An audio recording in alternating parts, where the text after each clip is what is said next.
Carol, are you going to man the, oh, you have the clicker, very good. Before William Goodridge himself joins us here at Rotary, I've been asked to provide everyone with a bit of history on the Goodrich house. If you could go to slide 2, perfect. In 1986, that's when Goodrich essentially broke onto the horizon in New York. In 1986, the State Historic Monument was installed. Great efforts were extended by former York City Councilman Lee Smallwood. In fact, I'm told that he dressed up in character as William Goodridge, impersonating our Mr. Goodrich here today for the event, and he was very proud of that. And I'm not sure if George Sheets was involved, but I bet he was. So, if you'll go back to slide number 1, in 1996, 10 years later, the building, which had been a rental apartment complex, it was 3 or 4 units, had fallen into disrepair, had fallen into foreclosure, and the same aforementioned Lee Smallwood and now Bob Pulo, both of whom were longtime supporters of Crispus Attucks, became aware of the availability of this property. Shortly thereafter, Crispus Attucks was able to purchase the property for $30,000, which represented some back taxes, foreclosure costs, things of that nature. That was the good news. It wasn't tremendously expensive up front. However, as it turns out, it was a very lengthy and extensive process to preserve and renovate this building. For almost 20 years, those efforts were primarily led by Carol Kaufman, who's right here, and she's the Economic Development Director for Crispus Attucks. During that time, we learned an awful lot more about the building than we ever knew when we first agreed to take possession of it. Certainly it turned out to be rather expensive at $800,000. One of the reasons why it turned out to be so expensive is it turned out that subsequent to the Goodrich family living in this property, Reinhard Dumpwolf purchased it, renovated it, and used it as his personal residence. So that's one of the 2 Dumpwolfs that founded the prolific, very famous architectural company in New York. And so the level of finish that they added onto the property was quite expensive and extensive to renovate back to and restore. However, we're there. So the house itself was actually built in the 1820s. That renovation took place in 1897. Despite all of the all-encompassing renovations to the exterior and the interior of the property, Reinhard Dumpwolf left one thing alone. He discovered a subterranean cellar that was very carefully concealed. Thank you, slide number 4. There's a picture of it. The stair treads or tiles have been taken out so you can see in. But it is quite remarkable because we have this. A lot of these Underground Railroad hiding spots are not necessarily still physically in existence. But the Dumpwolfs changed everything about the property except for that. So that was a great benefit to the community because we still have it today. So the next step with this property is, now that it's usable and all the floors are open, we have started to collect information for purposes of creating a centralized data bank of information about all the facts that we can find on William Goodridge. It's not easy to find facts about William Goodridge. Reason being is he was an Underground Railroad conductor and station master. You didn't keep written records of what you were doing. So as a result of that, we have to rely on secondary and tertiary sources. There's a few fugitive slaves who ultimately escaped and wrote their memoirs. There are other abolitionists who've written about William Goodridge. So from all those sources, if we are willing to undertake a painstaking, meticulous search of all those other sources, we have a very strong feeling that we're going to be able to put together a story that's quite incredible. So to do that, we have entered into a collaborative relationship with the York College Center for Community Engagement. They're going to provide archivists to assist us in culling through the volumes of material that may reference York or William Goodrich as related to Underground Railroad activities. We've also received a tremendous amount of support and expertise from the History Center of York, because the Goodrich Freedom Center really wants to make sure this story is accurately told. So, with all that as a backdrop, we're going to let Mr. Goodridge come up and tell you a bit more about himself, his businesses, and his involvement in the Underground Railroad.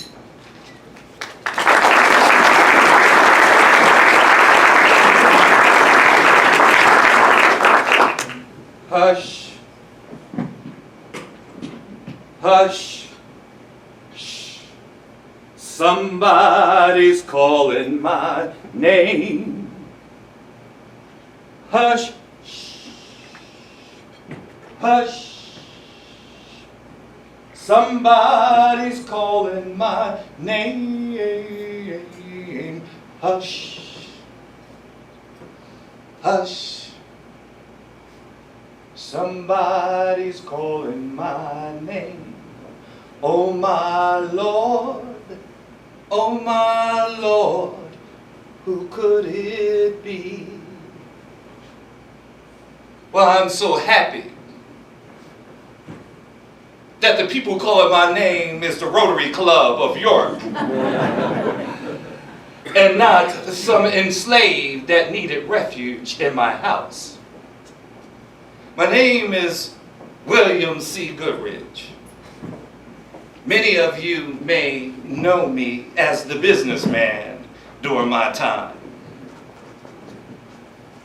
I was an entrepreneur, but I was also the station master on the Underground Railroad.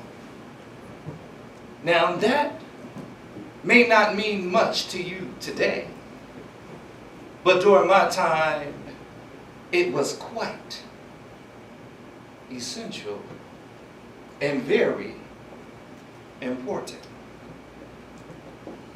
Now, I have to go backwards before I go forward. I need to let you know how I got here.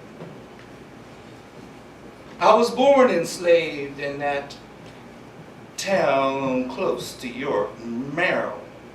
Many of you may know that Maryland and Pennsylvania, at least York County, was the Mason-Dixon line. Well, my mother, God bless her soul, worked in the kitchen on the Carroll plantation. Now, some of you may know Mr. Carroll, and you may know Carroll County because he was one of the signers on the Declaration of Independence. Well, when she was with child, me, he sent her to Baltimore. And that's where I was born. Now, I would not be telling the truth if I said I remember what it was like to be enslaved, because I do not. Because at the age of 6, I was sent to live with a Reverend and Mrs. Dunn in York County, or now considered York City. Now, and I learned how to read, and I learned how to write, and I guess I was a good student. We all know back during that time, it was illegal for blacks to learn how to read or write. But there was one thing they allowed us to keep, and that was the Bible. So I became very proficient in the Bible. And that's why I say today how good and pleasant it is for men and women to gather together in unity. Don't you think so, my abolitionist friends? Now, I'm going to call you an abolitionist because just from the mission that I had a chance to read about the Rotary Club, that puts you in the same pocket as an abolitionist. So when you move onward, tell people you are an abolitionist. Now, I came to learn tanning Now, many of you don't know what tanning is, but I will say this. It was a nasty business. You had to pull the guts out of the animals so that leather, so their hides would be belts or perhaps shoes and sometimes saddles. That was a nasty business. So I'm going to go fast forward, as they say in your time. I learned barbering. And from what you consider a one-chair barbershop, I built the tallest and the most important emporium right on the square in Europe. Now they tell me there's a label there that says where my building stood. But can you imagine a black man owning the nicest building on the square? Now, some of the businesses I had, because I always equated when I am spirited back. And thank you, Rotary Club, for spiriting me back, because I love every minute telling people who I am and what I've done. But I sold so many things in my emporium, such as toys for the children, hair pieces for the ladies. I was what you call today an entrepreneur. One of the items that I sold was fresh produce. Now, you may not know this, but I think that I was the first to bring citric fruit to York. And I noticed there are lemons on each of these tables, and I could consider myself the first to bring them. My wife, Evelina, used to make the best lemonade. I wish I could share some with you today. I also was noted to be one of the first to bring a Christmas tree to York. Now, there are some who say that it already exists. I didn't make it, but I did bring it. And what my family and I would do, we would decorate it and put it in our parlor. And we would charge a small fee for that. But I didn't keep the money. It all went to charity. Somewhat like what the Rotary does.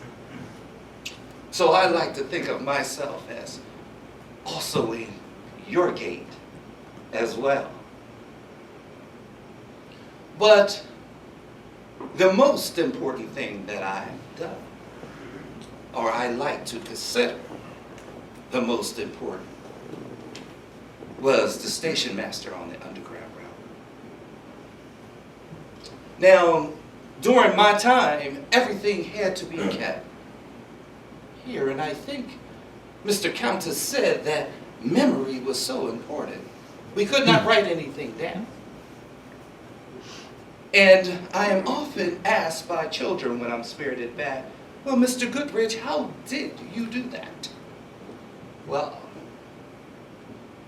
I'll give you an example. A good Quaker or a good person would come to my emporium and would send me a message, because often messages were sent through songs or through ways that others would not understand. I would get a message from that abolitionist who just received an award. She would come into my emporium. Let's pretend she was with me back during my time. And she would say, Mr. Goodridge, I'd like to order a bolt of silk, blue. And I'd like to order a bolt of silk that was pink.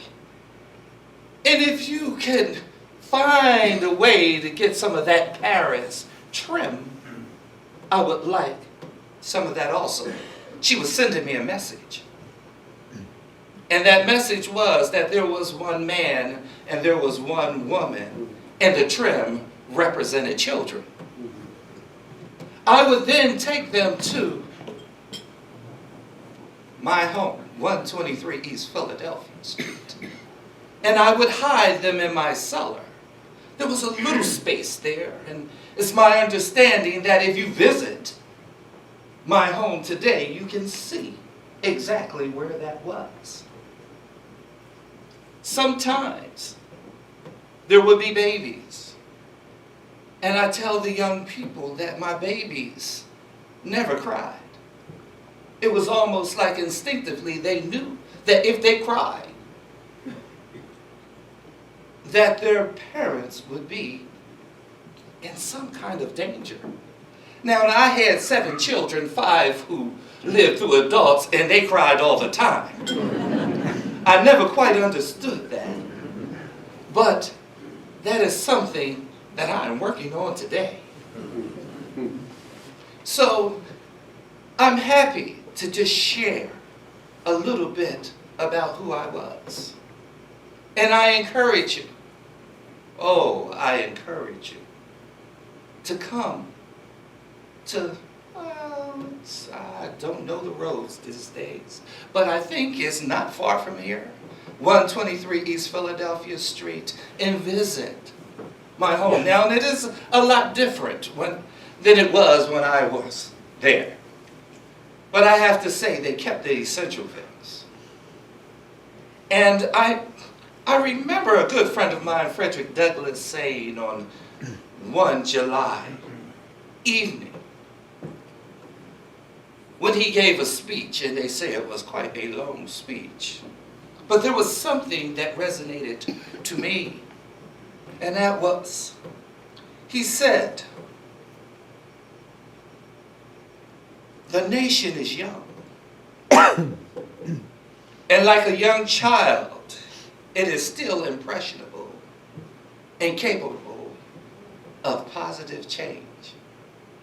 Now, I like those words because the Goodrich house is like a young child, and it is impressionable and capable of bringing about positive change in its community. So I say to you, go forward. Help make this happen. So that when I'm spirited back, I know that my house is still doing what it was doing during my time. Enslavement was not a good thing. It wasn't good then, and it is certainly not good today. But if we as abolitionists in this room band together, we can make a positive change. I like to say that when I'm spirited back, sometimes some of my friends are spirited back. We have Lydia Hamilton Smith from Lancaster. We have Thaddeus Stevens, and we all know what he's done. We have Basil Biggs. We have so many people who can be spirited back to help us in this mission. The one thing that I do want to leave you with is, when you visit the Goodrich house, because I can't tell you all of my stories, then there will be no need for you to visit. But when you visit the Goodrich house, and for some reason I'm spirited back, I can give each and every one of you a story that will resonate with you, that will make you feel my pain sometimes, my joy sometimes. But it will make you feel that where we are today, we've come a long way. But there's so much more that we can do. I always ring my bell for freedom. I ring my bell for peace. I ring my bell for those kids who will come through the Goodrich house and learn what it is that we need to teach them. As you will know from some of my stories, my son was a teacher. I believe so much in education, I even sent my daughter Mary back to Maryland, which was a slave state, so that she could become educated. So education, I ring my bell for also. So not to just tell you everything about me, I invite you to come visit my home. Some bright morning, when my life is over, I fly away. I'll fly away one morning. I fly away.